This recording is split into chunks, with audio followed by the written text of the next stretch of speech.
Okay, guys, we are live. So for those listening at home, welcome to the Dungeon Musings YouTube channel. My name is Kevin Madison, and I'll be your friendly Fate Weaver today, because today we are carrying on with our ongoing adventure playing Ryan Vernier's outstanding Blackbirds Gothic Fantasy RPG. And we are playing through adventure we're calling The Truth in Ashes.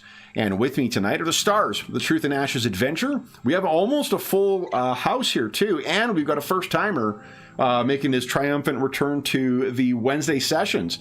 I'll go the order I've got you guys on the screen here. Why don't you tell us who you are and who you're playing? First up, we've got Andrew. Hi, everyone. I'm Andrew, and I'm playing Tagwin Aids, a human Elklander on the path of craft and expertise who, before I forget, seems to have a need to roll some fate. Oh, and she's yeah. gonna have a harder time doing it two times. Easier time, because remember, you take the better of the two results. Oh, right. Easier time to flip. Yeah. Before I forget. Okay.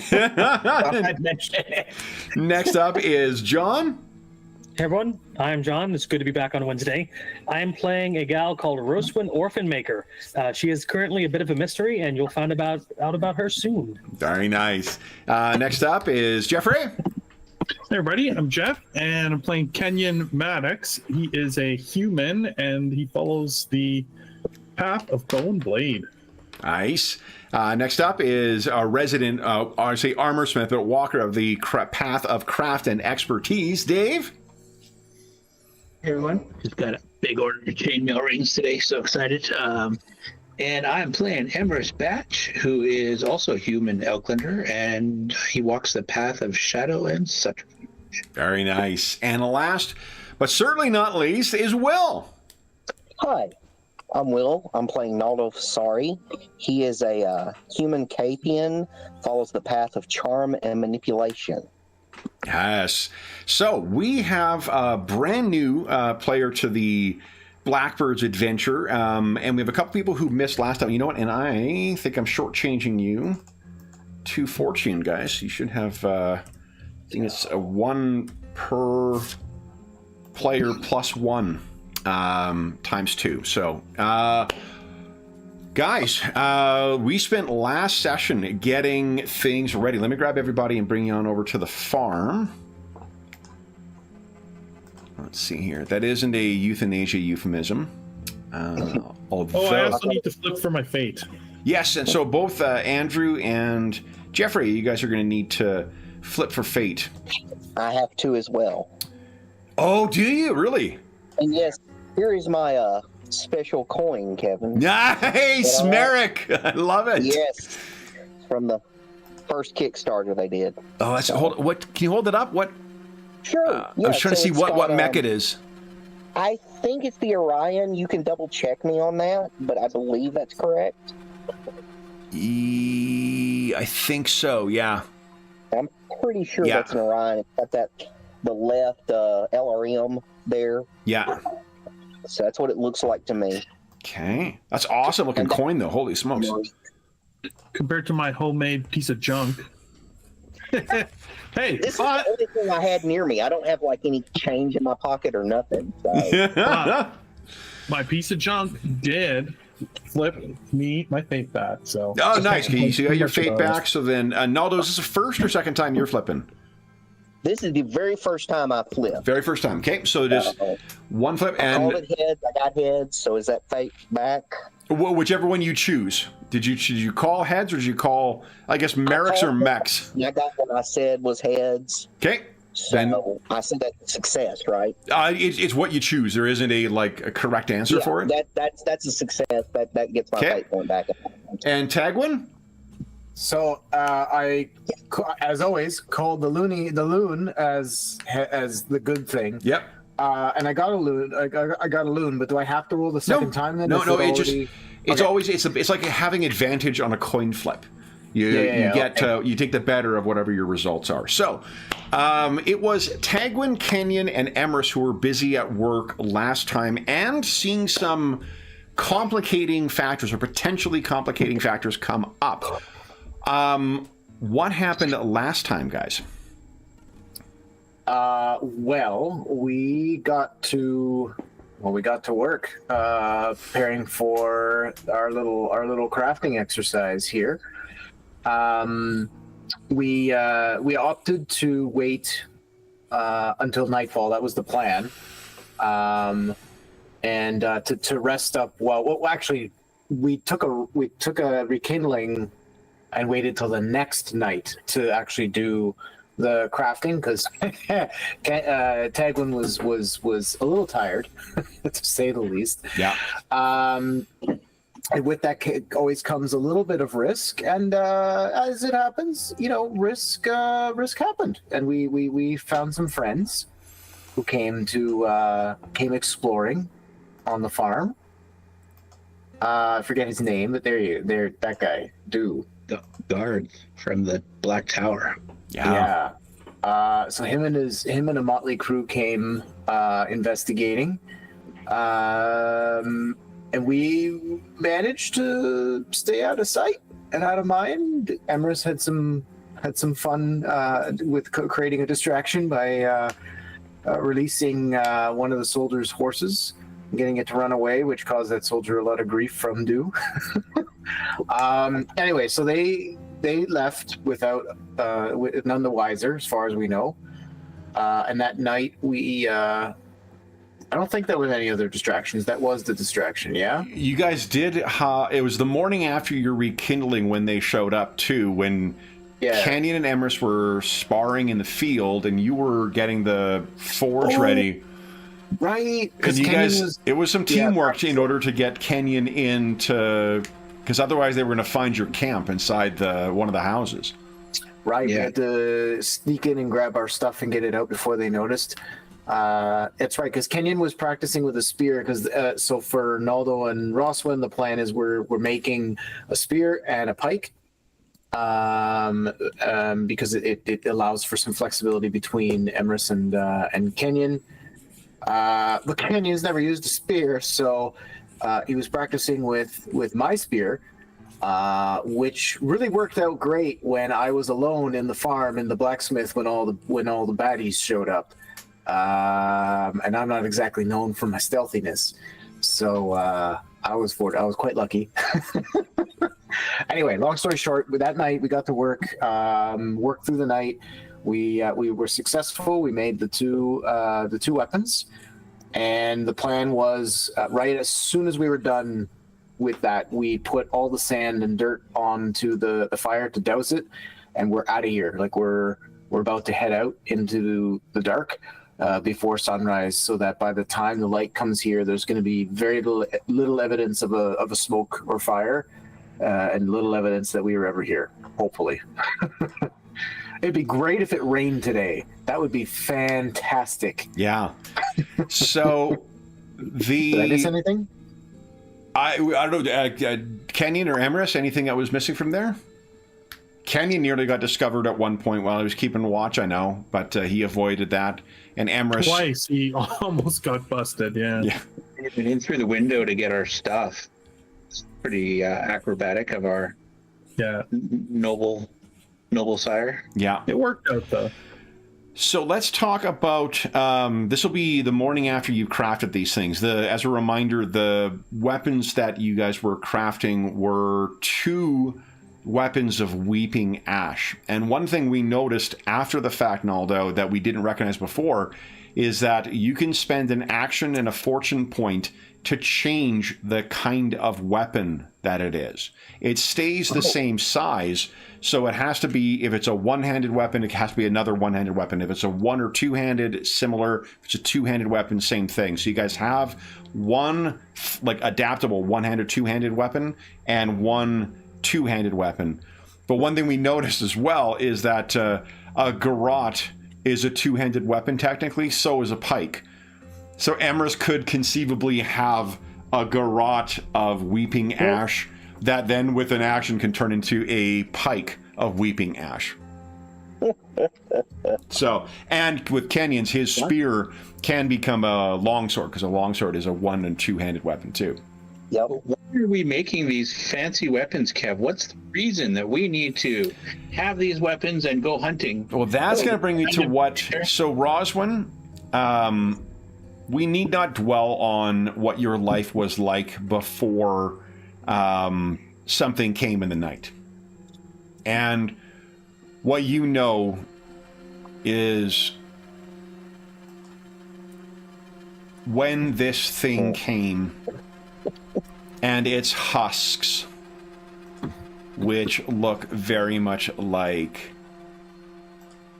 the thing lurking behind there, everybody died. Your husband, children, relatives. This was a sprawling, we were describing this particular farm as more like an encomienda, a larger spread out, you know, kind of, not, I mean, a plantation would probably be an equally appropriate word, without the connotations that come with that word. And the, you survived and you're not quite sure how. I think a dream may have brought you outside and you found yourself unable to act. You have been waiting, knowing that something is going to come here, and waiting to recognize the faces you saw from your dreams. And I think the morning after, this is where, when they have completed their work in the ruins of your former home, you can tell us how they find you waiting to join the flock, because they all can feel the same instinctive connection to you that they have to some of their others. You would not have been of value until they were ready to pursue this creature in a final hunt. And that's why you're appearing now. So how do you think that Roswin makes her presence known? She's probably likely had walked up to the door frame and was just staring at them for minutes before they saw her. Okay. And then when they turn their faces to see her, she just turns to look at each one of them and turn. And Amaris, you're probably the one, I think you've got the highest awareness, so you likely are the one who sort of noticed that she's there, and you have a recognition of her. Oh, no, Will, we've lost you as well. I was just going to ask. Okay, Yeah. I'll rephrase. I'm currently in Carcosa.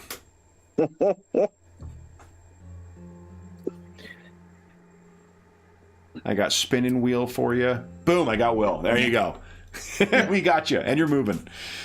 So. No, it's probably, it's been week plus since we've had the vision when we were in the city before it burned.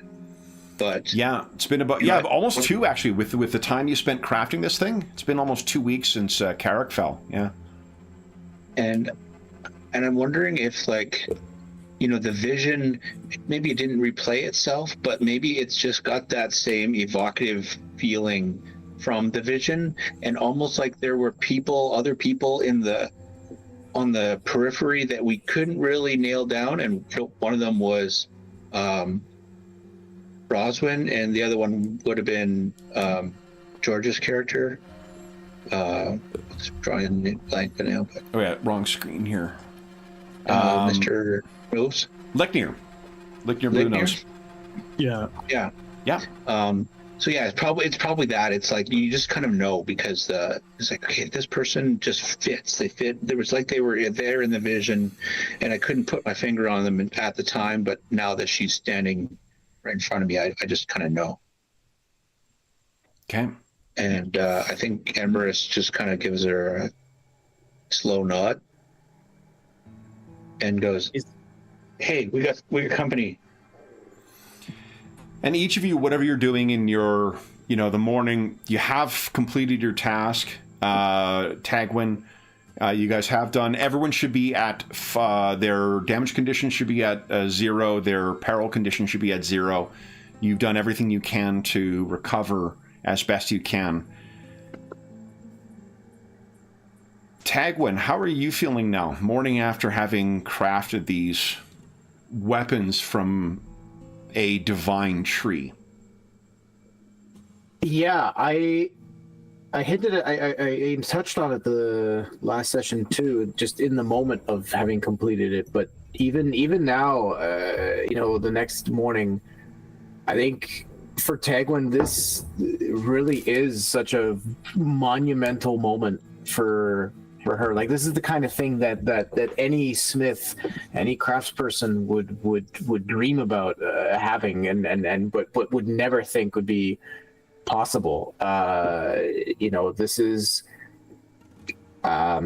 shaken up, in the best possible way is really the best I can say to describe it, because she's like, she doesn't know how to feel. She's overwhelmed and in awe that she's been able to, that she's been granted this gift to be able to work with such a perfect substance, and on top of that managed to not fuck it up. Oh, we're not. Shit. Now we're good. Are we past 10 minutes? We're good. I love that as well too. Routinely, I think either you or John are like the least Vulgarian people of our player roster, and routinely you manage to swear before any of us. Yeah, I try to keep it clean for all the minors who watch this channel. But I mean, we do include a lot of references to coal in most of our campaigns, so I can see it appealing to that. Well, maybe it's you hit him with that "Hello Andrew" image before we even get started. Really, That's it right there. All the mini musers out there. Oh, Yeah. say the prayers and eat their vitamins. And very much like the originator of that slogan, I also am chock full of fucking steroids. So the best for you guys.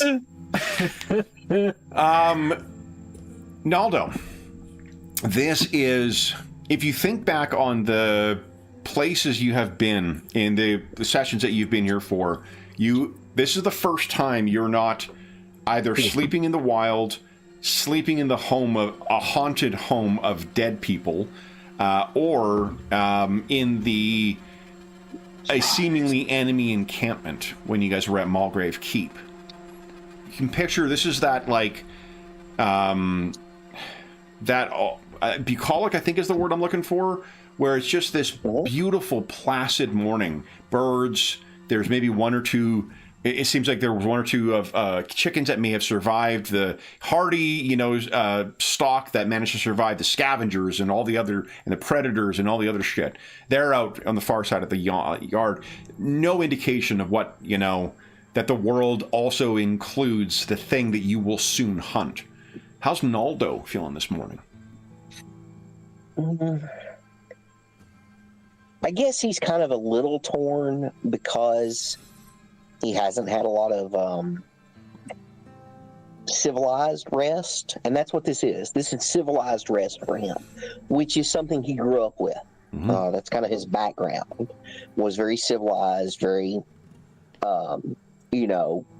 yes, we have fire, we have wood, we have candles, we have beds, not sleeping out under the stars. But then there's that flip side to it now, where he's experienced some of those things, so he's a little uneasy. He's kind of torn between two worlds right now. Yeah. But he's glad he's had a good rest, for sure. That's a big deal for him. Mm-hmm. I don't know. I think probably Naldo, probably has a pipe, and I think he's probably smoking a pipe right now. Okay. I really feel that's kind of where he is. He's rested, he's woken up, he's taking a moment for himself to enjoy this and think back to who he used to be. Mm-hmm. And Kenyon?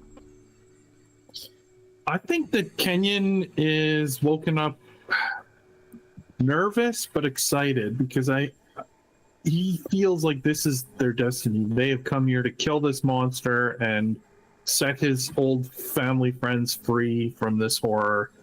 And so, it's a feeling of destiny coming to fruition. Mm-hmm. And Emrys?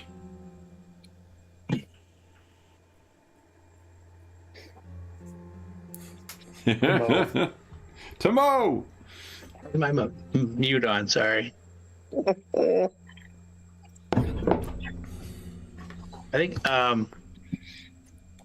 Emrys is just feeling like this is all coming to a head, and like we were uncertain when we left the city how we were going to get here, what was going to happen, what we were going to find when we got here. We just knew that the fates were pushing us or guiding us along the way, and we've seen fate intervene at times, like being able to duck a blade that would have decapitated me, and things like that. And so now we've got these weapons, we've got to go hunt this creature, and he just feels like, I think this is coming to conclusion, at least for this dream or whatever. Mm-hmm. So there's a little bit of weight there and a little bit of pressure, but at the same time, hopefully there's a release at the end where maybe they can find normal life again and, join a new mercenary group or something. Yeah, because the Hatlode Hounds are likely no more. We don't need to go through the full summary of all the events of the adventure thus far, but let's give John context for where you guys are right now and what you guys are doing, why it matters. Well, I can give you the sort of, so we came here because we all dreamt of this Black Tower, which Kenyon sort of figured out was his home of his family friends growing up. And so we ventured here thinking we would find safety. But as we neared, we just kept hearing more and more rumors of corruption, possession, all these things, these horrible things that had happened to his friends. And sure enough, once we arrived, we've just discovered nothing but, on the surface, it seems normal, but you don't have to scratch very far to see that something is horribly wrong here. The people are off in some way. His childhood friend sort of only remembered the history of long ago, not the stuff. And so, who was it that snuck off in the woods and witnessed the... So first, I guess just to give a little bit more context, you guys are in the, effectively like the barony of Black Tower. And that there's a family that ruled there called the Teagues. Kenyon was fostered there as a child for a time, so came to know the son, the daughter, and the parents of House Teague. And what did you find as far as the political situation was when you guys arrived in Black Tower? Oh, well, Robat? The family had, Robat, my friend, his mother had accused him of witchcraft or sorcery. Murdering his father. And turning against the family. And so he had been ousted. He should have been the heir of the family, but instead he's been usurped. And his sister has married a sort of strange knight that doesn't suit her. The one that we just saw last session, Sir Anwis. And so there's tension, and they've brought in they've partnered up with what's their name? The Sigillites. The Sigillites are here to sort of help come after Robat. So we found Robat in a old fortress in the woods, and we spoke with him and his sort of retinue of allies that he's put together. And we pieced together that one of them, I don't remember his name. I should have the character thing. You did some pretty good pictures. Oh yeah, there we go. Yeah. Lord Bless Janus. He was the one. We pieced together that he was not corrupted, and so we sort of managed to partner with him enough to get away and put together this plan that we are currently executing, which is the creature. that we saw. Kenyon didn't see it, but you could see the fear in his allies' faces. There you go. Hello, Andrew. Was it Andrew who saw it? Is that what it says? Hello, Andrew? No, I think Andrew hadn't seen the picture. He missed the session. Oh, So was that Dave and Will then? it was. Yeah, I was there. and George. George was Yeah. there. That's what I was going to say. George was there. Yeah. You guys could tell him about that part. So yeah, this creature that we discovered in the forest, we were tailing Sir Rabat, and he was walking through the forest on his own.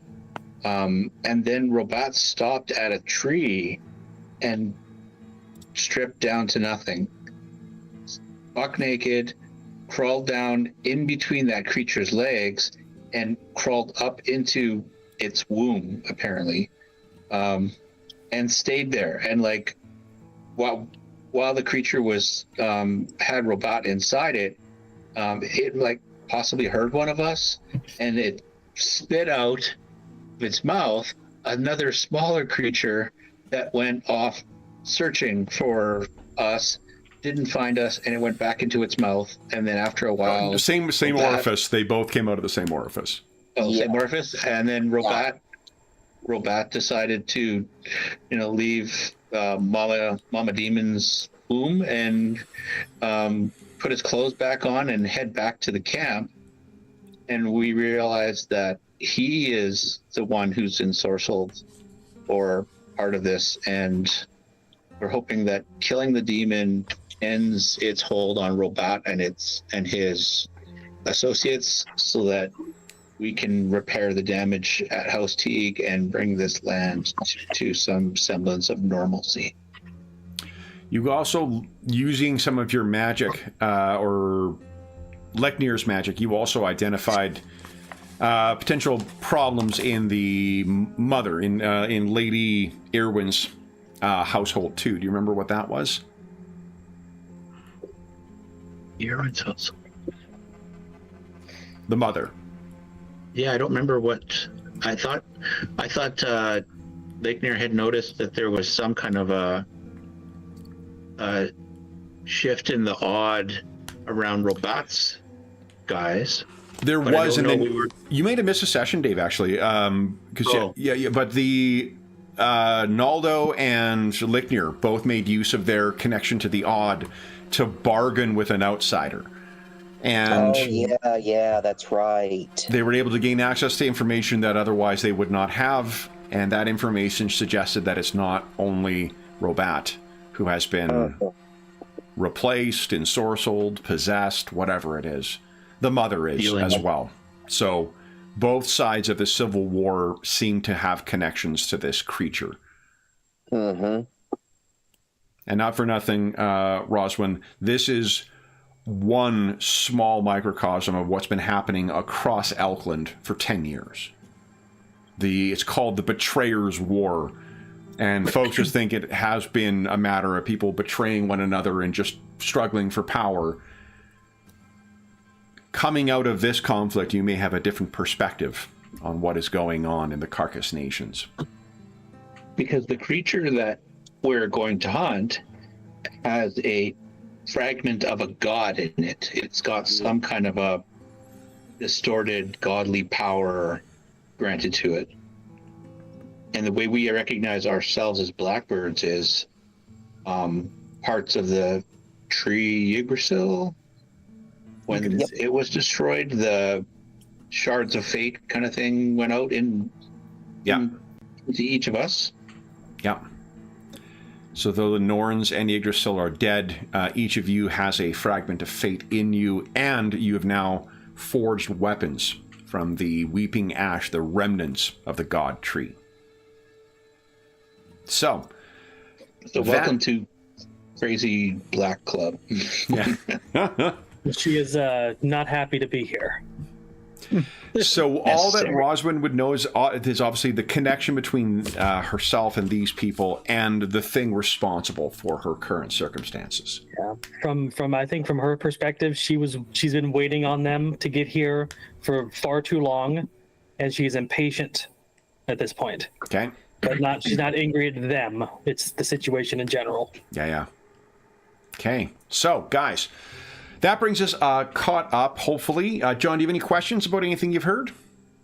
Nope. Sounds pretty intense and interesting. I was going to say, not saying good. Definitely not good. It's interesting. If you think this is good, John, I've got some questions for you. No. It's helps paint a picture of how to get into Roswin's head, and I'm there now. I've Awesome. got her. All right. Then, guys, you have your final member of your flock here. Anyone remember where they parked Licknir? Because he doesn't seem to be around right now. But that doesn't matter. John, I'll point out, too, we've got handouts for combat actions in the handouts section there. So I noticed part 2 is the same as part 1. That is because it is a surprise. Oh. I'll tell you the difference at some point, but it's not consequential. It's also possible that I didn't need 2, and there was only 1. So, but the fortune spends and the skill uses are there as well. So, guys, what are we doing today? Everyone has enjoyed their morning, has met up with their new companions. How does Tagwin react to seeing Roswin among the flock now?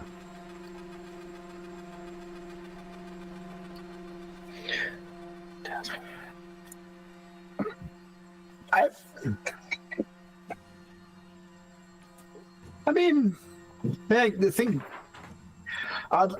grateful for some reason is coming to mind. Yep.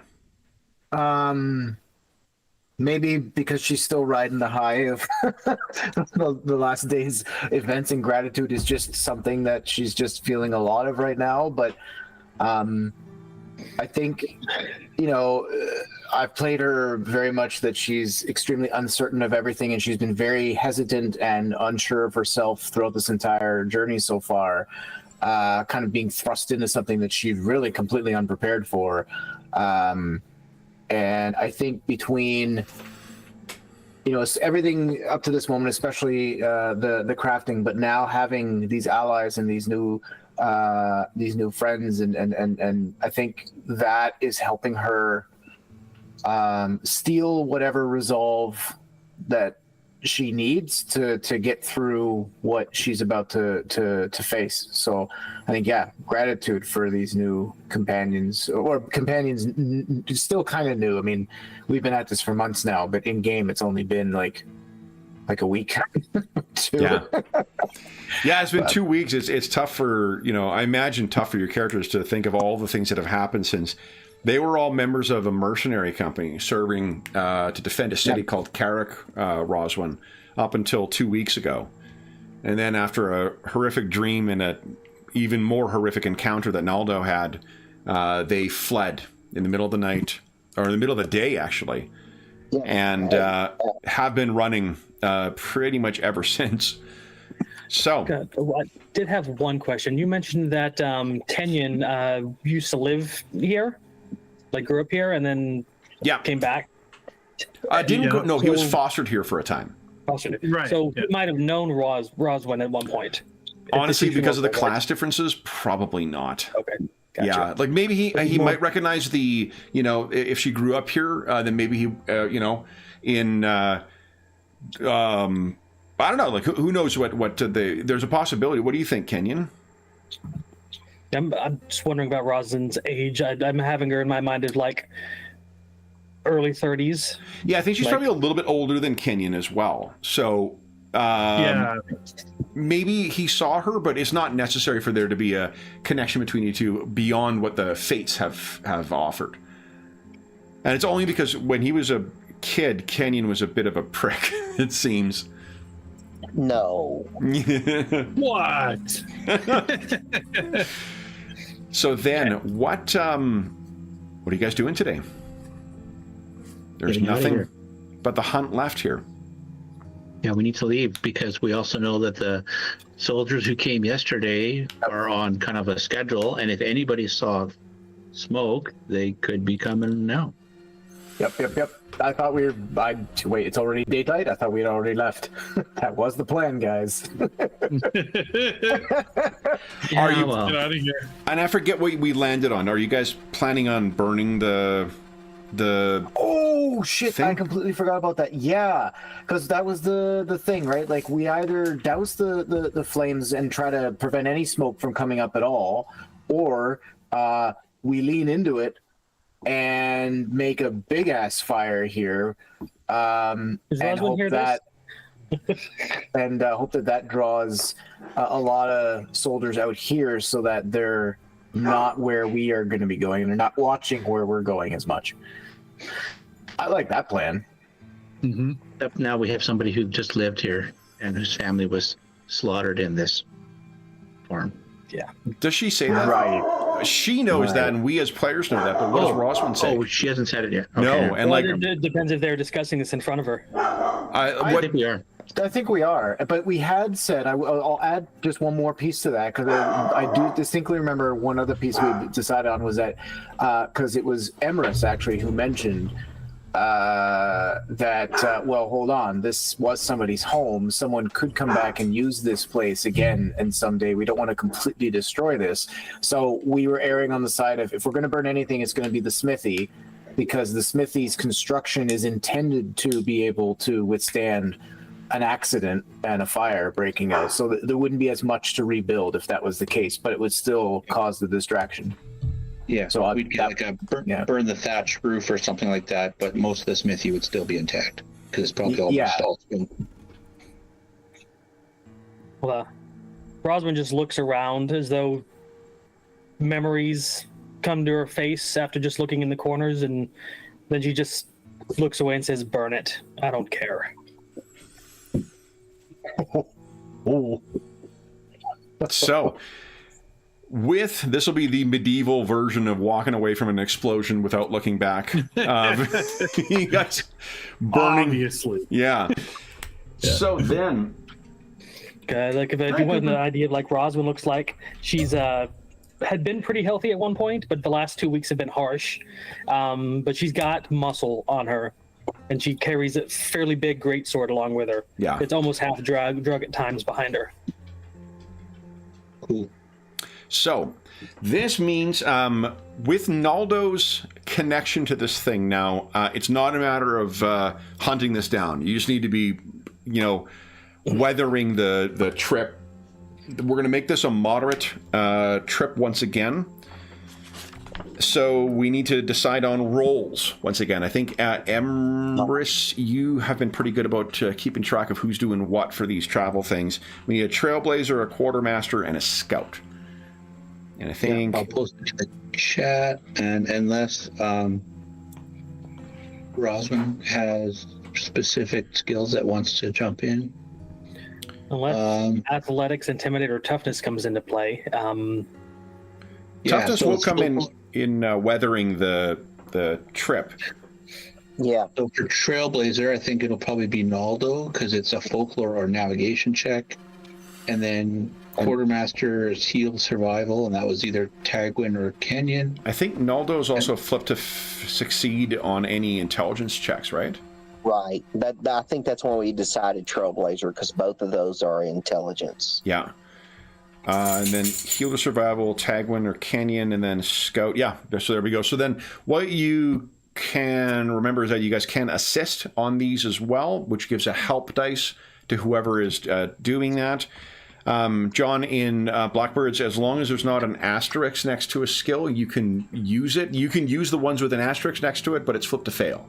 You swap the dice to see which one is worse in those areas. So anything that Roswin feels that she would want to contribute to?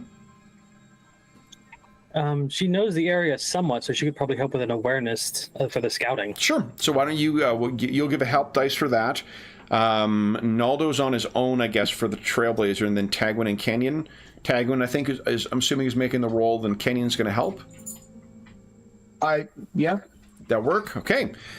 So then, this is once again going back into the wilderness. Let's get a proper image here, saying goodbye to the farm, also known as Kuiper's farm.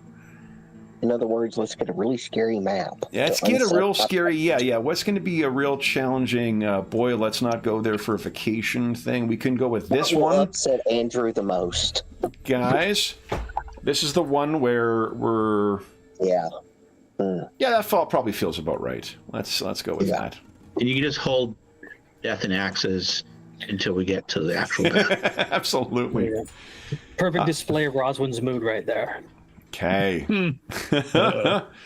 All right. So then, starting off, why don't we have Naldo give us a challenging, either folklore or navigation check, please.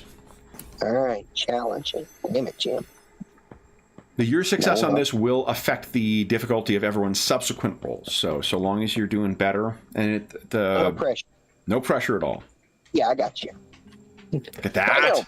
Now, if you can flip to succeed, you could flip that to a sublime success. Right. Yeah. So what does that mean exactly, Kevin? Well, what that means is we'll increase the difficulty of the trip by 3 steps. So it goes from challenging for everyone's subsequent tests to easy. Yeah, let's do that. Okay. Yeah. So what do we see as you're laying this thing out? What is it that makes it so you know precisely the easiest and least challenging path to reach this thing? So he's been in the woods before, and of course he has that what is it called? It's a trait, the under my skin trait. Yeah. So he's kind of got that combination of trait. He's been here before. He's becoming more used to the natural environment, and he's understanding kind of the connections between things as far as the odd is concerned. Yeah. And that's what really is enabling him to say, this is the way.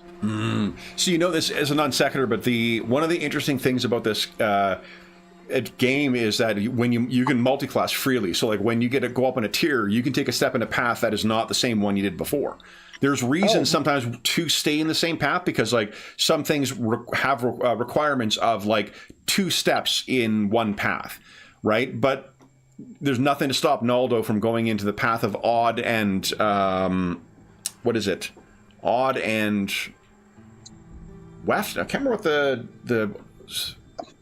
can't remember what the odd one is. The spellcasting path, but Yeah. Okay, great. So then what this means is if everyone could give us either a toughness or survival check at easy, please. This will be to resist the weathering or the rigors of the first leg of this trip. Nice. Good. Ooh. Okay. Jeez. And that was on easy? That was on easy. Now you can't... Oh, Tagwin, you want to spend a fortune? Oh, damn. oh, no. At least I'm not alone. Thank God it was easy. Holy 1, 2, 3, Toledo. 4. Who are we missing here? Emrys, Bad roll. Tagwin, Roswin. Naldo. We need a... I have to do it too. yeah, everybody Okay. does, unfortunately. That's my fault, Kevin. Fortunately, it's Sorry. at easy now. You're asking me if I want to use up my fate to... No, fortune. re-roll? Remember the fortune pool. Yeah, fortune, sure, yeah. Yeah. So then... Yeah. Okay. No! Oh Okay. my god. Then, hold on. Naldo, you're going to re-roll your toughness as well? Yes, sir. Go right ahead, guys. I'll take... I can't believe I'm like, I made that big success. Oh my god. Roll 20 does Tagwin. not want Tagwin doing well here. Okay. Roll 20 heard Tagwin's all Here we go. flushed about everything going on, and it's like, oh yeah? Yeah, well, I got something for you. So Settle here's... down, Tagwin. You want to hear something cool? When someone gets a critical success on their They check, can help. they can make someone's fail into a success. Oh, yeah. I got you, Tagwin. I got you back, But brother. hold on. What about I rolled a success on my reroll. Oh, I'm the only one that failed now. Okay. Yeah, Yep. you're the only one that's failed right now, so I got your back. Okay, so what is it that Naldo does to... You can see Tagwin looks like she would be struggling. I think it's just I think it's more of a question of putting their feet in the wrong place. It's very much of step where I step, and that's the way Naldo is. He's like, hey, just look at my feet, watch my feet, follow my steps. We'll get there. All right. Yeah. And one of the things that must be frustrating about Naldo too is like you would think as a graduate of the Bardic College, like, oh, you're just you and your book learning, and no, it turns out he's got a fuck ton of practical learning as well too. So yeah, it's not just a matter of like he's evolving into this. Oh, I know all this stuff. Oh, this is how you apply it in real life. Yeah. And so he's finally making that connection. Yeah. And then, John, just so you know, with what we're rolling for is if you fail in the toughness, we roll for a peril, and you potentially take peril things. And when you're peril, you may, I can't remember how much Zweihander or Blackbirds you played, but the way that the peril works in these editions of the game is it just ignores certain skill checks once you get to hit a certain level. So it's not like a death spiral per se. You just don't get to take advantage of some of your training. That is one leg done, guys. Next up is the Quartermaster, which will be, I think, Tagwin assisted by Kenyon. So Tagwin, give us an easy heal or survival check, and Kenyon, roll 1d10, please. Heal. I think maybe we'll do heal. Since Oof, 7. Nice. That's a big roll. That's a big roll. All right. Then you were finding that the supplies that you think you may be going through, you're having absolutely no difficulty finding stuff to keep everyone going, making sure people are taking their breaks and stuff like that. So the supplies are holding out incredibly well. Last toughness or survival check, guys. Once again at easy.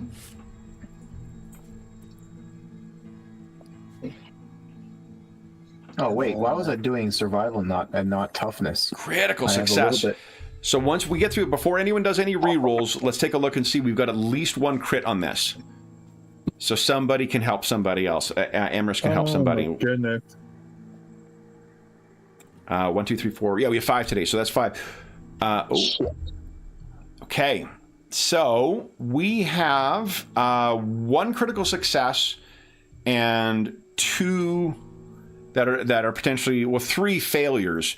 Who among theirs do you want to get the auto success on? Naldo, he's got the less chance of remaking a reroll. Yeah, probably.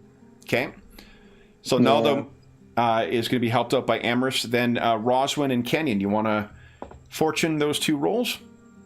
Might as well. Okay. And Emmerich tries not to mock Naldo. He was tempted to say something like, just follow in my steps, but he's like, no, don't do that. Don't be a jerk. Don't be that guy. There you go, guys. Nice. Yeah. So then, with that, you guys have, you guys are able to find and come upon this thing without difficulty. The last thing is the scouting check, which will be Emrys assisted by Roswin. So Emrys, give us a stealth or what is it? Roswin, do you have stealth? Awareness or stealth? And then Roswin's going to roll awareness? a d10. She's going to give you help dice. Stealth? Okay. Yeah, I think you're with your stealth, with your talent or your trait rather. It's what level? Easy. And then you're just rolling a d10 so, then, Roswin. So then trivial with my extra plus 10%. Yeah. Critical success. Not that you need it. So Wow. it's almost like that feral gleam in Roswin's eyes as they near. So then, is it Friday? Yeah, really. Amorous, would you give us, since you were the scout, would you roll 2 chaos dice for us, please?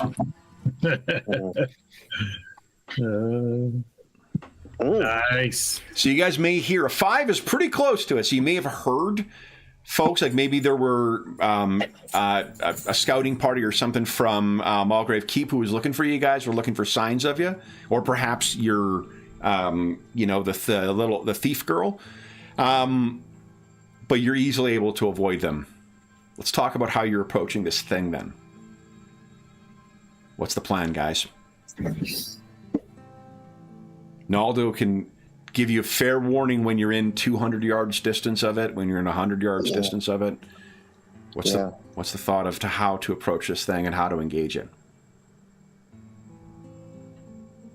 Roswin says the same way it engaged my relatives, close and personal. So one thing to bring, this is more just for John's edification, you can spend a fortune point to trigger your weapon so that it may be effective against creatures that are not affected by unenchanted weapons. This thing is almost certainly going to be like that.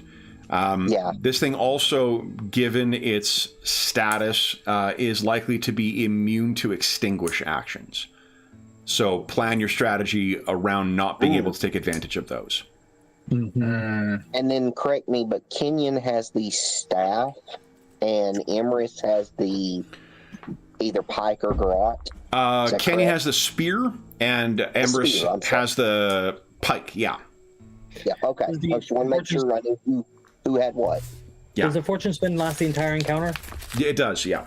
Okay. Also, misfortune is what I use to fuel the special abilities of the monsters. Any of that for it, you have it? Oh, yeah, you have 5 already. Oh, yeah. Let him have it. So, Roswin's got revenge to take. surround it and stab it. Don't let it escape. Well, wait a minute now.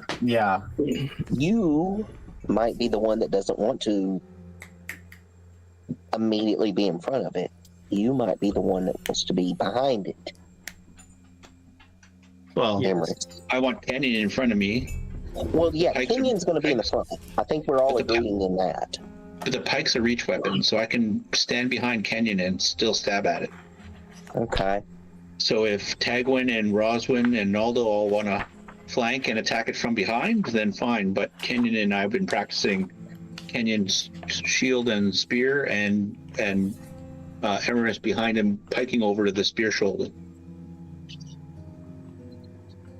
Okay. All right, fair enough. We're a 2-man shield wall. Let me go look at my abilities real quick. And I think, well, actually, let me.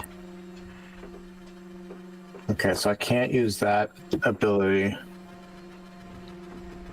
There's no chainmail involved, so really, it's just I can add biting when I'm attacking. That's about all I'm going to be able to add to. I mean, my weapon can take a lot of, like, you know. It's the most durable, so I'll be able to like stab it where it hurts, where it counts, and not have to worry about breaking my spear. But I won't be able to impale, which is unfortunate. But I'm happy to go anywhere. Like happy. But if someone has to go in front, I suppose Tagwin can be. Does Tagwin have any armor? That's a good question. Before I say that, Just 'cause I know Kenyon does. shark hide? Is that? Roswin's got Gambison. Hold on. No. It's not there. It's Gambison. Yeah. That's right. Because when we left the Malgrave Keep? when we robbed, I got some Gamison and I got a Thulian shield. Okay. Why don't we approach it with Kenyon at the front? He engages it, and then Tagwin, Naldo, and Roswin circle around. Mm-hmm. And we try to flank it as much as possible, keep it in place, don't let it escape. Mm-hmm. And then Kenyon and Emrys attack it, and Naldo and I don't know does anybody get a bonus from behind, other than me? Yeah, I was fixing. See, that's why I was thinking you were the one with the bonus from behind, but Yeah, but that's with a hidden blade, so I'm not fighting with the okay, knives. I got you. I'm tracking. Yeah. I've got piercing reach, but no bonus for behind or anything. If Roswin goes without making a parry or dodge roll a turn, she gets extra damage on her next turn. Okay. It's basically representing all in kind of attacks. Kev, what was required to change the spear's form again? Was it a long time? One action point and one fortune. Oh, one action and one fortune. Yeah. I actually have a skill that will give me a bonus dice on flanking, so that I could also come up from behind Canyon and flank and.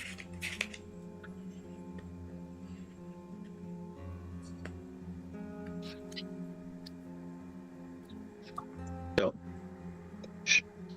we have an idea of what we're doing? Roswell's plan is to take each limb off it one by one while you guys kill it. Kill each of us one by one? No.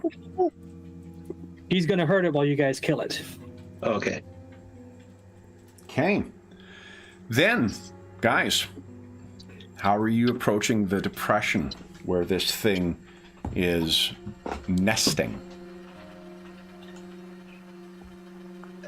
You have not yet seen it, but Naldo can tell you it is there. Come on. Come on, Cooper. Should we try to be stealthy? I mean, it's not the worst idea. Yeah, let's do that. Canyon's going to be the most challenging one to be stealthy, but we could all give it a try. What you can do is have Canyon make the roll, and then Emrys, I think you're the best at stealth. You can roll a help dice on it. That's the way we'll kind of model Okay.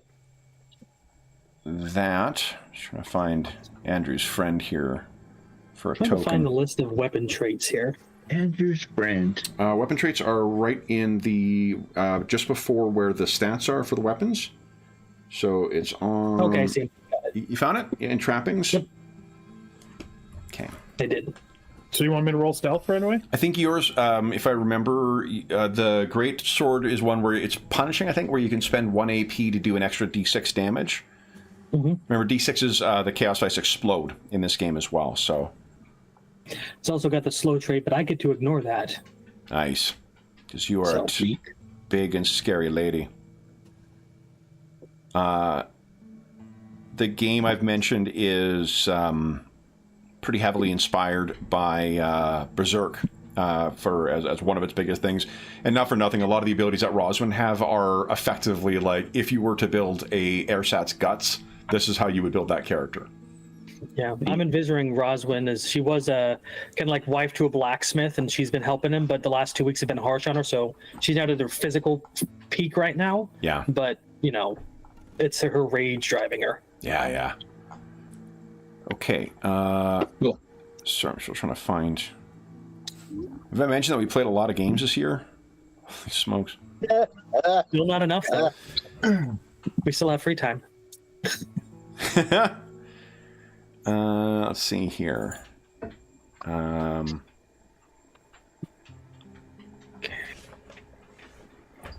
right. So then, why don't you guys go ahead and make that roll while I'm... Oh, I think I found it. I found the tranche, guys. The Blackbirds Just a standard, tranche. right, Kev? This will be... Yes, standard. Thank you. Nice. Good roll. Was it a 6 critical? Nope. No, I just. Oh, but it could be. Oh! Wow! Look at that, Canyon. What an assistance. What a pair of Oh, rolls. there you go. Critical success. That's amazing. So these things normally, these things automatically are hidden at the start of the things. Like they're when they don't want to be seen, and they're, you know, they're not Being magically tracked by Naldo. Yeah, no, magically tracked, or you know, suckling their brood. Then they typically you cannot see them right away, but that is great. Okay, I think. Get close. Hello, sweetie. Anna says hi to everybody. Okay. Hi, baby. Very agitated. I think somebody. I don't know if you played any Dragon Age yet, Kev, but in Minrathous and Veilguard, they actually have dogs and cats that you can activate when you go up to them and you pet them, and your I have done controller that. shakes. Yeah, I mean, I played that far. I only got to kind of like the close to like the first fight, in it so far, and then I had to get something else done, and I haven't had a chance to get back to it. That's my next game I'm getting back to, though, because I think I fucked up on Return to Moria, and I missed a place where I was supposed to upgrade stuff. So it's just like unfun, punishingly hard right now. And that's not good. Yeah, and I just don't want to bother going back and trying to figure out where I fucked up. And I had been playing No Man's Sky, and then I got to a point where it was expecting me to fly a ship for about 12 minutes of actual time, just sitting there pushing forward on a thing, and I'm like, fuck this game. My time's over. So I'm going back. I've got Dragon Age loaded up. That's going to be my next game I get to. Very pet friendly. I love pet it. all the strays. Yeah. I found it, guys. Sorry about that. Okay. Let me go to GM Slayer. Sweetie pie. Okay. Where are we here? I did find it. I didn't. Here we go. Oh, and I went to the wrong layer. I went to... Somebody asked me to make for a miniature dice bag. I'm like, what? Like mini? For like like smaller dice, or for like one set maybe. And I'm like, okay, my regular dice bag holds 40 dice, so I'm like, I'll just scale it back a bit and see how small that actually turns out to be. So that's what I'm trying right now. Okay. Dice bag for ants. All right. Guys, you are able to get within, let's say, 2 movements.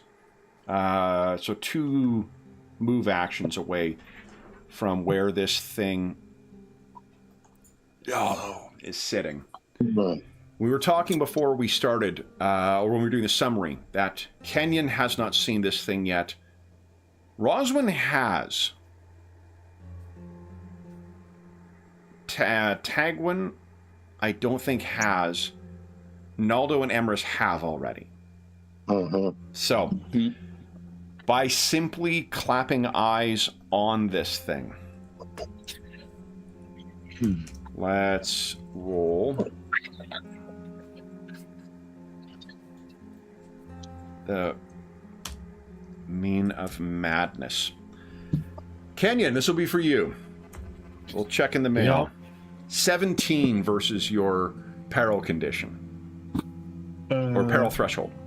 Peril. Oh my goodness. My peril's only a 5? Your peril? It should be your willpower bonus plus 3, your WB plus 3.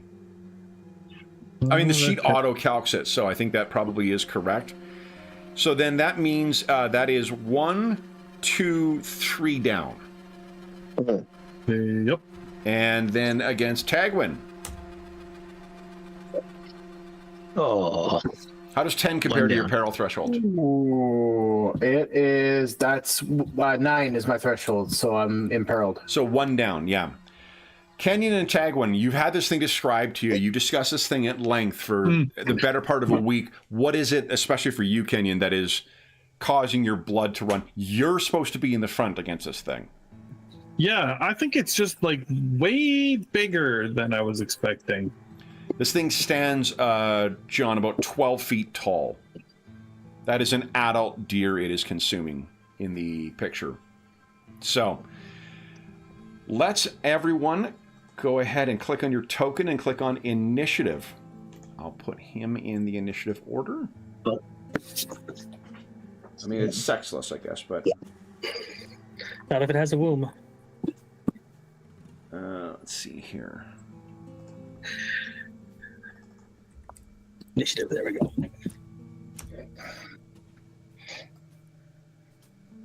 All right. 1, 2, 3, 4. I'm missing 1 person. No, I'm not. I need to scroll down further. Come on, Madison. Get your head in the game. Apparently Roswin is really eager to get in there. Okay. All right. So then, Roswin, you have 3. One thing we've been doing in these games, John, just like in Elder Scrolls, is we have, because you got 3 actions, we've been using kind of like 3 chips or coasters or coins or whatever else. Toss them aside because you need to keep some in reserve for defenses, if you choose. Roswin, You're up first, I've 3 got AP. very adequate things to keep track of. Nice. Lucky Werewolf heads. heads. That's awesome. Okay, so Roswin, 3 actions. It is 2 move actions away from you right now. So within charge distance. It is within charge distance, yeah. Is it alone? It is alone. You can see we're there is charging in. like moss that's grown over it. It seems almost as if it is. It probably has not been there that long, but it has an uncanny ability to sort of blend into the surroundings. If you've seen any, like, you know, troll film that's come out in the last 10 years, that's the kind of, like, I didn't think that thing was there kind of camouflage. I need to rewatch. There's a Icelandic or a Scandinavian one that I remember seeing a couple of years ago. That was I enjoyed it quite a bit. Okay. I need to rewatch that. Okay, I'm just getting to the thing here. All right, so charge. Yes. Oh, hold on. We had a request for a specific track. I'm fine with this one. It represents Roswin's mood, but if we want some death and axes, I mean, I think we've had Death and Axes in 3 different games this year, or this past week. oh, is he getting the beard and the helmet? I'm assuming, yeah. He got the axe.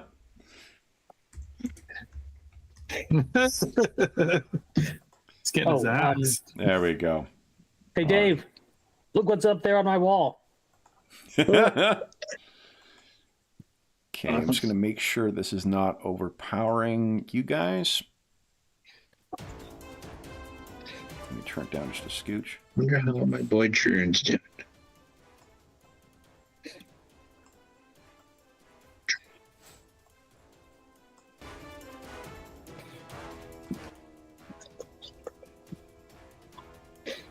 Okay, so I think that's not overpowering. Those in chat, if this is overpowering for the players' voices, let me know. Will's just reconnecting, so we just lost you to I've already reconnected once, and I just did it again. It's that pesky Yellow King. He just enjoys your company. Oh yeah, that's never mind. I got to talk to you about the Yellow King later. I mean, I've got all those pamphlets you keep fucking sending me about the Yellow King. I mean, have you seen the sign? All right, so then Roswin, you go charging in. This, you guys have surprise, so this thing is not aware of your attack. What are you doing? Okay, well, I'm going to pop that fortune point to have her blade start to glow with the energy of the Eldritch and her anger, so it can affect this thing. Okay. You are a and then we're weapon gonna of go make a- fate. He's now. going to stop just outside of, like, it's a reach weapon, so he's going to stop just outside that range, slide to her stop, and just slam the blade into it. Okay. If she hits. Let me see. With the last point spent. Okay. She worried about defense? No. You can once per turn. John, roll a fortune point to defend yourself. because If you you don't have. Yeah, because you have spent a fortune, would you give us, in the presence of this thing, would you give us a chaos dice roll? Just 1 chaos dice. Absolutely. Let chaos reign. No, stop it. No, don't. No chaos. No chaos. You want to live forever? Yes. I want to live through the next 2 sessions. Your fortune spend of 1 becomes a fortune spend of 2. Ooh. So what does 2 get me? Oh, no, so it's... It is what it it's gets me. Gotcha.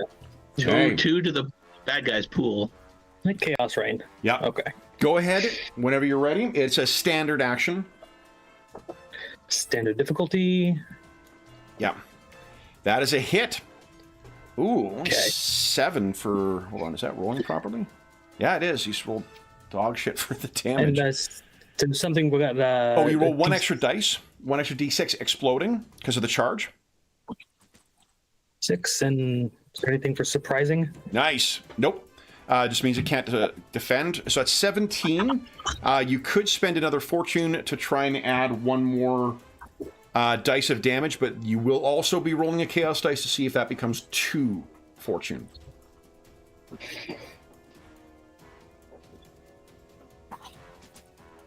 Don't Nah. do it, huh? Pass. Okay. So then you have one more AP left as you hit this thing. This thing is no longer surprised. Charge cast to attack cost 1. No, the chart. You do an attack as part of a charge. Oh, it is? Okay. Yeah. Ooh. I have an extra point to spend. Yeah. Yeah, but Should I you save might it want for to hold it something? You may want to, yeah, depending on Maybe to defenses. dodge. for Yeah, I'll save dodge. it. Dodge or, yeah. Okay. So you race in and strike this thing with 17 as your hit. That she's- is. Go ahead, John. She's completely silent as she does it. She just runs in there, and you'd expect her to scream in rage, but she just hacks into it without making a sound. Whew. All right. Then, on this thing's turn, 3 AP and just a ton of points. Ooh. First thing I'm going to do is, as it's hit almost convulsively, John, since you're the closest, give us a D6 roll, will you? Yes. Fucking great. No. I am having fun. This is why we play this game. This thing shudders. And Oh, look at all the fortune points we got back. yep. Ooh. Come on, let there be 6. Let there be 6. No, it's probably going to be 5. You just Yeah, I was gonna say it's probably gonna be 5 of them. There's 6 Five total of these monsters. things come skittering out from within its what There's passes 6 total monsters. for a corrupted womb. Let me- If you listen closely, you can hear Roswin go, "More to kill." that is I will precisely take my what. extra AP every turn now. Thank you. Let's see here. I remember you only get your AP at the start of your turn, though. So That's why it's to the side. yeah, okay. All right, and then the initiative for these things Yes. are. Two. They're going to get Before a everybody chance else. to act right away. So, yeah, yeah. all right, but they will act after I complete that. So that was the first action it's taking. The second one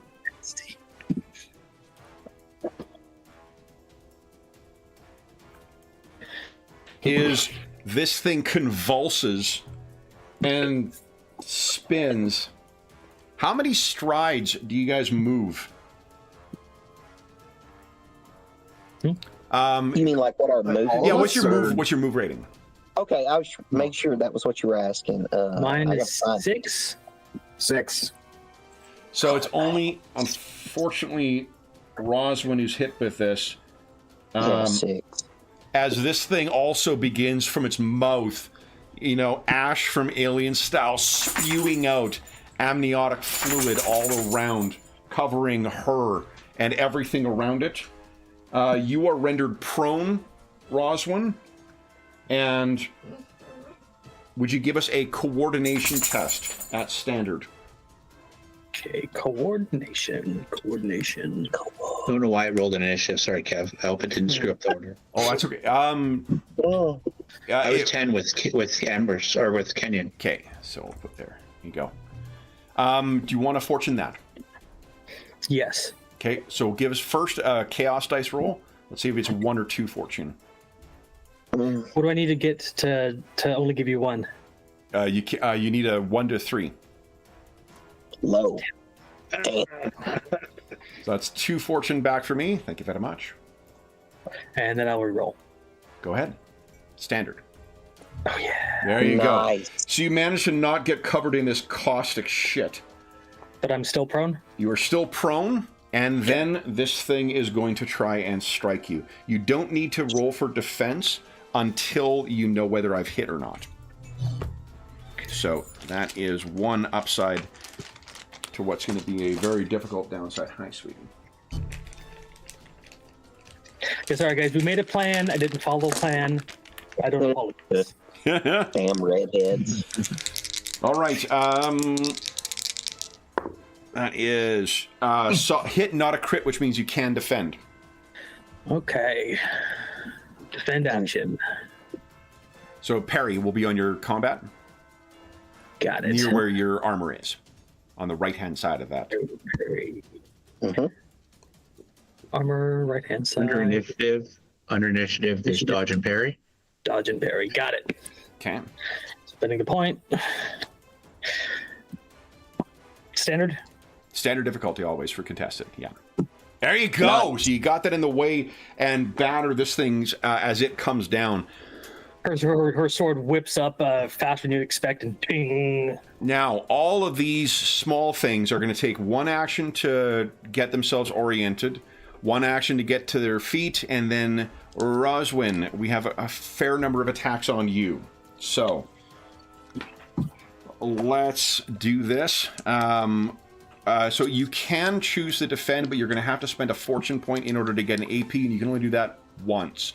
And we still roll for the d6 to see if you spend 2. So do I need to decide? Only if I hit. And honestly, if I crit, you can't defend. So let's see here. First one, the gaping mouth comes out to try and bite you. That is a hit. You want to defend? Sure. Give us a d6 roll first. 1, 2, 3. Come on. 1, 2, 3. Okay. So parry roll. Parry roll, please. Oh, Critical fail. oh my god! And you can't re-roll critical fails. Now, that actually damages your weapon, I believe. So reduce your damage by 1 and put minus 10 as a modifier. Or just keep track of it. You can't re-roll. Where would I edit that at? If you edit in the actual sheet, you have to open up the edit mode. Okay. So it's damage your greatsword, and then let's just roll damage here. Oh shit. Okay. How does 22 compare to your damage threshold? It's at a plus 12. So 22, it's Yeah, just count how many steps. Like the first one is your first step, then how many steps up? 3. So you can do that, or you can spend a fate point to negate the hit. Yeah. It means you have to flip for fate next. Okay. So fate intervenes, and you avoid this strike, which means you're not going to have to damage the weapon then. Because you're spending fate, you're going to get value for that. I got 4 more to attack you. Oh my god. That one's a miss. That one's a miss. That one is a critical. So you can't avoid this. 1 extra dice. Fortunately, I rolled dog shit for damage. How does 13 compare to your damage threshold? It's exceeds my first one, but doesn't meet my second one. Okay, so your damage threshold goes down by 1. Okay. And then my final attack is a hit as well, not a crit. And I'm going to spend a misfortune. Oh, I don't think I can do that. So damage 1. Yeah, do extra damage. All right, so then does a 10 get through your damage threshold, your peril threshold? It is 10. Damage threshold, sorry, not peril. The damage threshold was 10, and then it got reduced. So 10 wouldn't get reduced. That's not how that works. Sorry. The way it works is my damage threshold is 10, is what it says. Yes. So then when you get hit, it's your condition. Your damage condition goes down by 1, not the threshold itself. Yeah. So 10 is my damage threshold. So you'll be down by 1 more. Would you give us a D? Unless you got a talent that says otherwise, give us a 1 chaos dice roll. Let's see about injury. You're not injured. Okay. So you're down by 2 though. That is these creatures. That is the beastie. Tagwin, you're up next. This gully I got all this attention, guys. full of this fucking caustic shit now, but it's not going to damage you for stepping in it. What are you doing? 3 actions. 3 actions. I'm gonna move. I'm gonna try to move to the side of the thing. Yep. And I'm gonna try to stab it in the And then I think I would like to, because there's no reason to hold back anything. Doesn't say. Yeah, it's a passive bonus. I'm going to use a wide wound to add biting to the attack. Okay. Wait, is it per attack or is Now, are you charging in to cross the distance? Because you move. Oh, am I too far? Am I? Yeah, remember, you guys are 2 strides away, or like two movements away. Shit. Okay, actually, then all I'm gonna do is charge in because that takes 2 actions or 2. And that includes an attack. So make your first attack. Remember to include. Okay, but then I wouldn't be able to use my spear effect yet. I'd have to do that next because that takes a. Oh no, it's a passive. I'm sorry. Never mind. Okay. I'm good. Okay. So then go ahead. Give us your attack. And your spear special. Does his affect creatures? His gets it affects it. Yep, and he gets plus 10 to his skill as well because it's I can't remember what the nomenclature is, but yeah. Okay, but I don't add any of those to the roll because it takes care of that already. Yep. Do you want to fortune that? Yeah. We'll give us a 1d6 roll first. See if I'm getting 1 or 2 fortune. I'm getting 2. Go ahead and re-roll. This better be worth it. Roll 20. Come on. Hey, there we go. There you go. Solid hit. And a roll 1d6 exclamation mark, please. Because you charged, you get to do 1 extra thing. And then what does biting do? R. Do I have to have a space after the R? 1d6. Yes. Exclamation point. Uh-huh. Oh, man. Poke. Okay. So if you get a critical know... hit. You could also spend a fortune point to add 1 extra d6 to it, but you would be rolling a d6 to see if I'm getting 2. What do you think? No. I don't know. Misfortune is so much fun, guys. Yeah. It's a kind of a one-way kind of fun. So if for biting, so okay. That just makes it the crits are easier, but this thing suffers less crit, so it's sort of it will be helpful once you get this thing further down. But that is so that's a total of 12 on that. So then that is another step down. Give us a D. Hold on.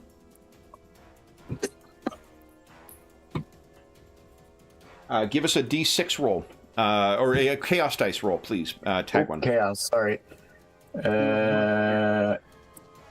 Chaos, sorry, I gotta get to that side. Top of the page on the right. Yep, I had to get into that tab, but... No injury. All right, you have 1 more AP. You want to save that for defense, or you want to push your attack? I'm saving that for defense. Naldo! So, I think what Naldo's going to do is he's focusing on these Jaws of Doom. Okay. So he's going to try and rescue Roswin. Okay. So I guess I'm going to attack. Probably it'll be 2 AP to move into engage with them, or two actions, unless you're going to charge one of them.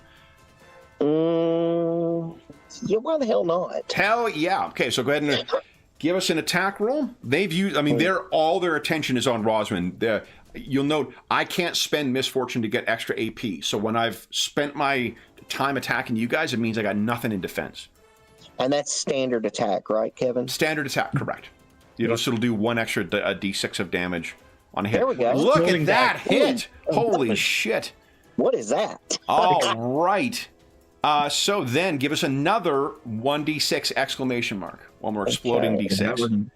Too bad that wasn't on the big creature. I wish it was. Yeah, could be ending it. The more of them, if there are 6 of them, then I get an extra. 3, so 23. Do you want to spend a fortune to add another d6 to it? Or to add another 6 to it? Sorry, it's not adding a d6, it's adding a 6. God, how tough are these bastards? Because that will take it down, actually. Yeah, fuck it. Let's do it. Nice. One less enemy is one less enemy. All right, so give us another just flat d6. Roll chaos dice? Yeah, and let's see how much fortune it's got. Sad face. Oh, fuck me. Okay. All right. Then Here we go. So what does it look like as you drop one of these things?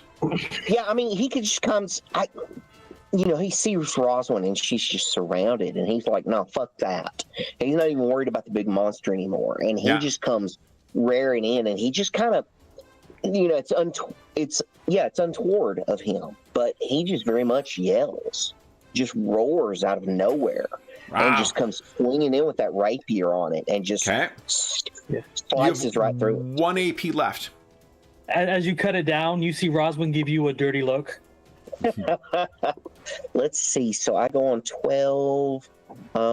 Shit. What else could I do with that 1 AP? You could attack. Could I make again? just a regular attack against this second here? Yeah, you could. It will be -10 on the attack, and it means that you would have nothing for defense.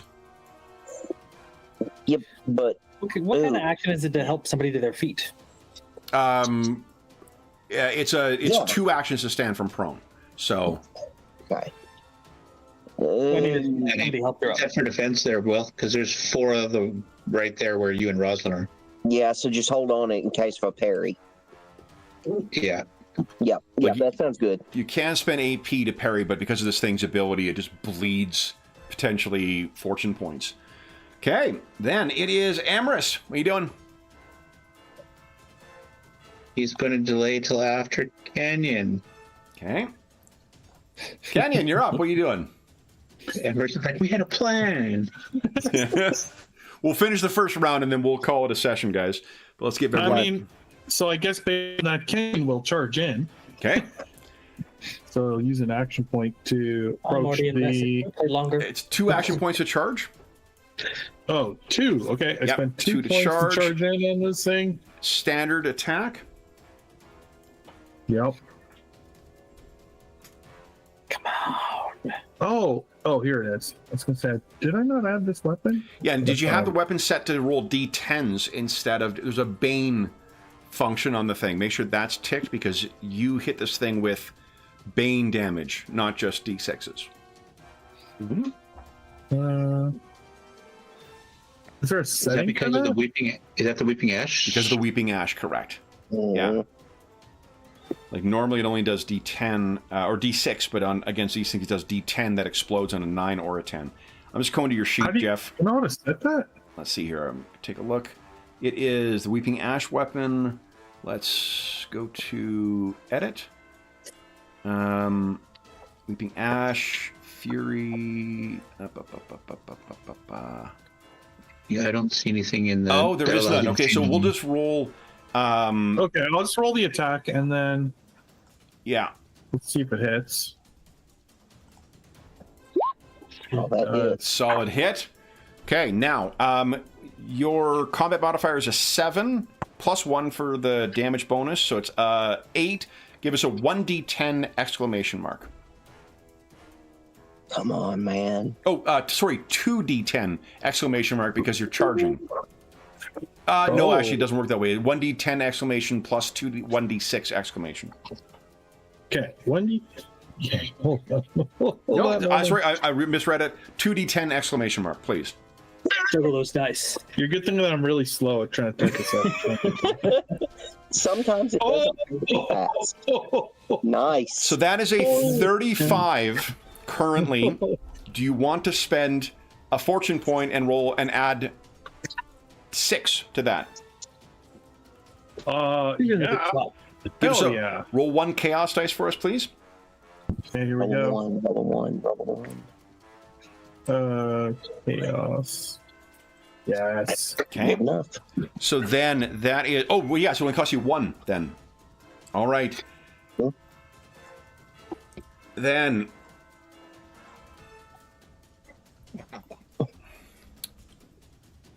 Jeffrey.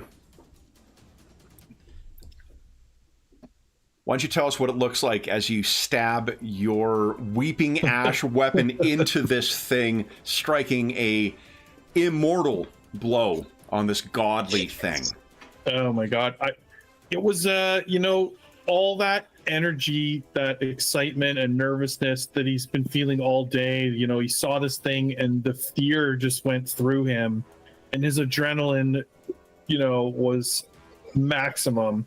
And so Yeah. he just charged right across the battlefield and like, I hope that Tagwin made this thing true and just sort of lined it up and rammed him through. As it hits this thing, there is a flash of light. You can hear the things that are surrounding you, Roswin, all begin twisting and writhing. And what happens? We have Naldo, Canyon, Roswin, and Tagwin all within reach of this thing right now. So only Emrys is at range. It's tough to see whether it is black. You know, when a bright strobe light hits you, you're blinded, but you're also having that alternating of blackness, utter blackness. That is what seems to hit you, because what comes as this thing dies, and because I've got such a fat fucking pool of misfortune left over, there is a rift to the odd that is torn open as this thing dies.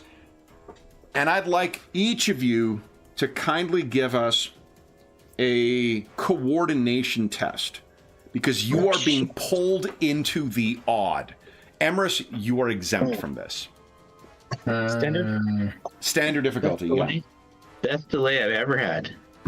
Critical success for Roswin. Holds her ground and supports anybody that might fail. Yep. Like, So Naldo's failed, so you can grab hold of Naldo if you and like. she's giving you that dirty look. She just grabs you and holds you from.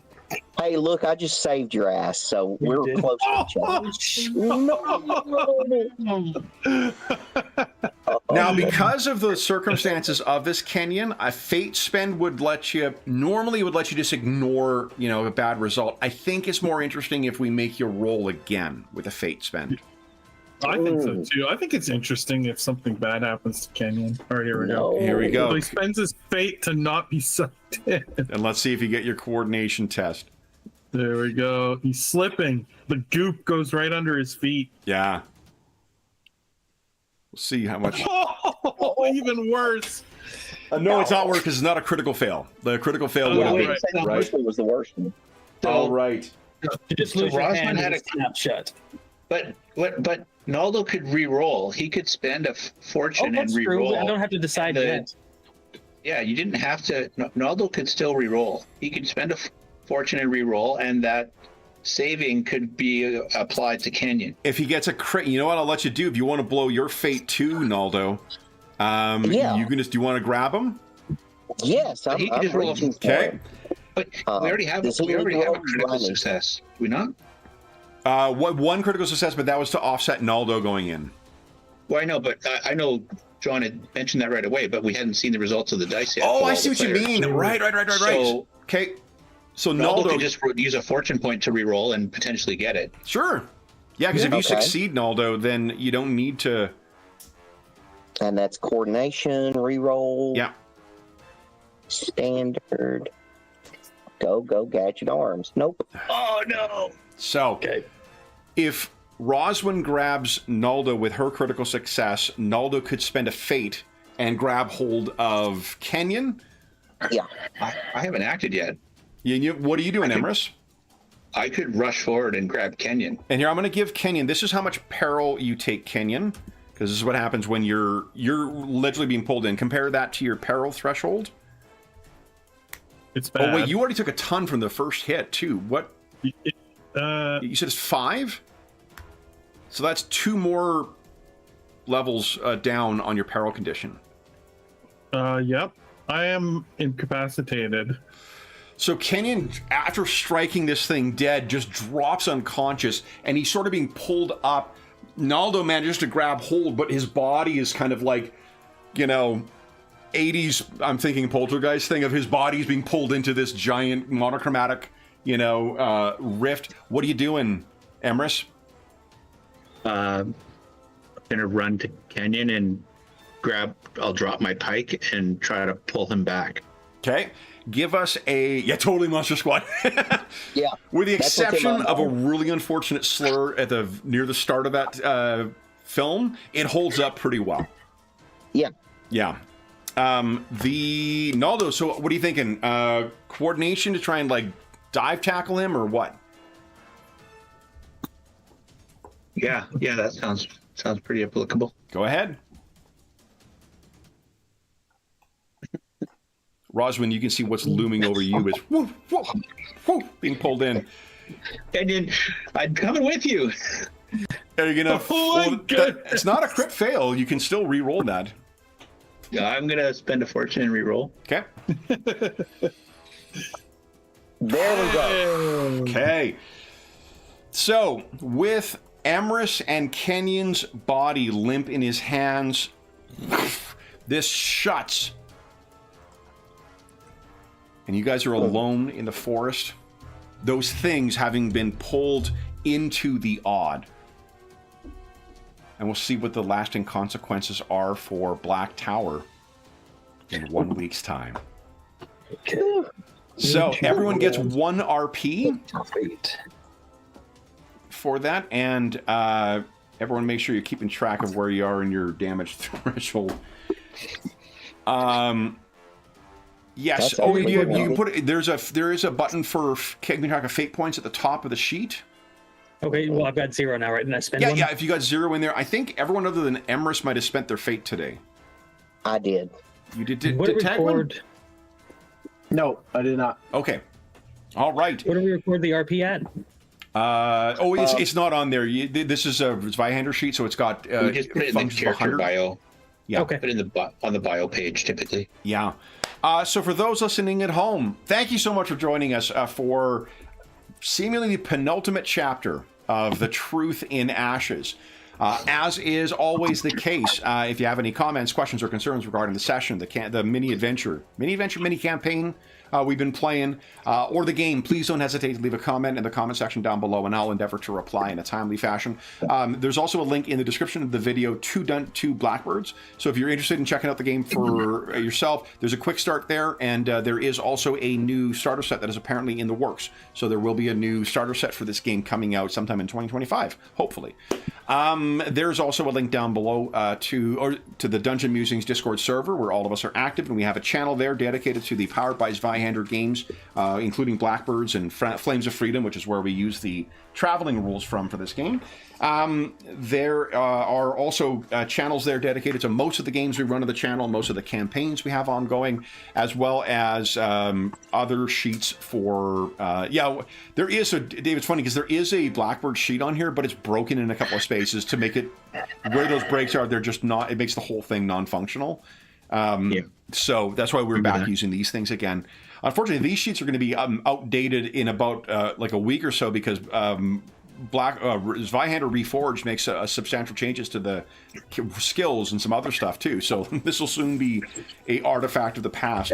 There's also channels on the Dungeon Musings Discord server for find a group, GM discussion.